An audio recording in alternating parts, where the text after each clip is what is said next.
Vamos a ver un tercer método para calcular volúmenes. Ya explicamos el método de discos, ya vimos su mejora o su complicación con el método de las arandelas, y ahora vamos a hablar del método de los cascarones. Fíjense que si aquí estuviera un eje, bueno, aquí imagínense que aquí está el eje Y y aquí está el eje X, y tengo esta forma o esta función que parece una polinomial, ¿ok? Y hago que esta función gire alrededor del eje Y. El método de los discos me permitiría utilizar un disco con altura delta y aplicar este método para encontrar el volumen. Sin embargo, hay una complicación. Como tenemos un mínimo aquí y luego vuelve a subir, en esta región el método de los discos no va a saber si estamos integrando esto o si estamos integrando hasta aquí. Y además, por ejemplo, en esta región también estaríamos integrando un espacio hueco. Por lo que el método de los discos, en este caso, con respecto al eje Y, no se puede aplicar. Y pues no podemos aplicarlo con respecto al eje X porque no está girando alrededor del eje X. Para resolver esto, si tomamos en cuenta ahora un elemento delta X y lo hacemos girar alrededor del eje Y, fíjense que ya no vamos a obtener un disco. Ahora vamos a obtener un cilindro hueco. ¿Okay? Como estos cartones en los que vienen enrollados los papeles de cocina o los papeles higiénicos. ¿Okay? O cualquier tubo de cartón o tubería hueca. Es lo que estamos obteniendo, un tubo hueco con un grosor delta X cuando está girando alrededor del eje Y.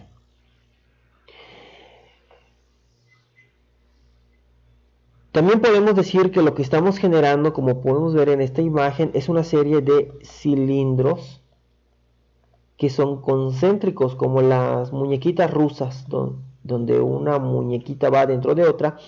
Pues aquí tendríamos que hay cilindros que van quedando más adentro de otros cilindros y se abrazan mutuamente.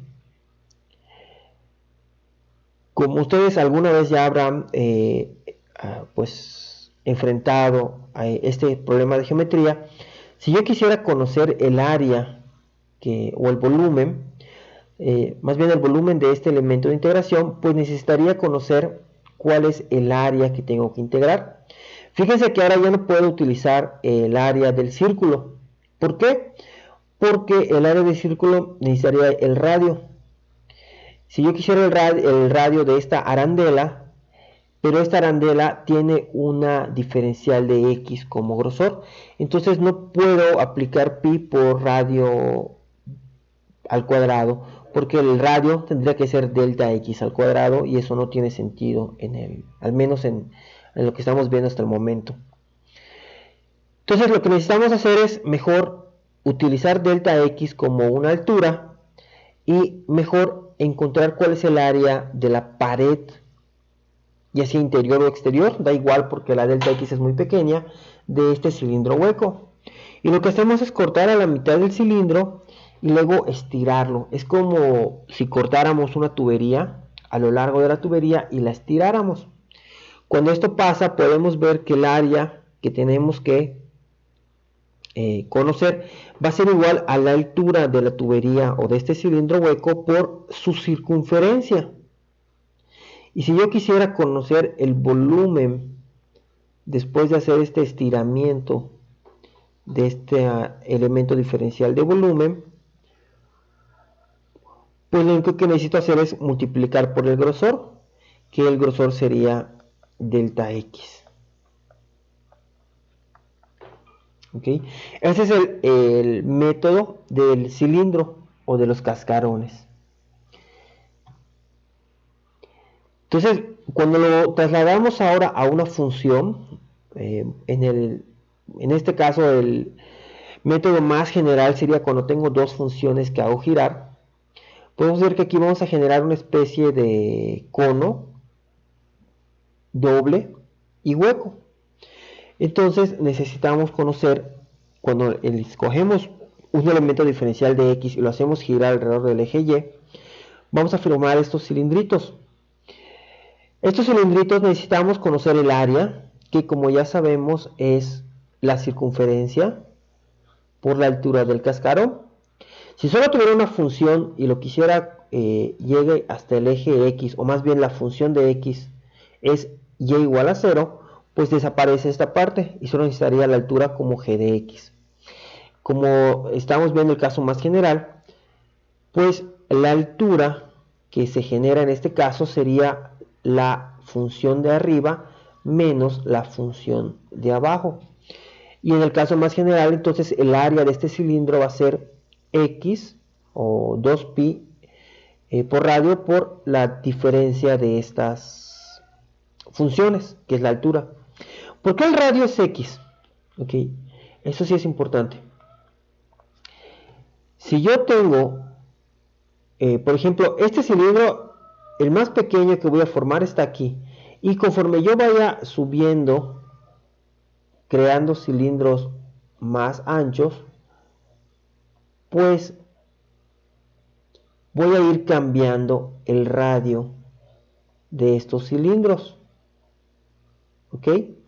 Este radio es variable y está variando en función del eje X.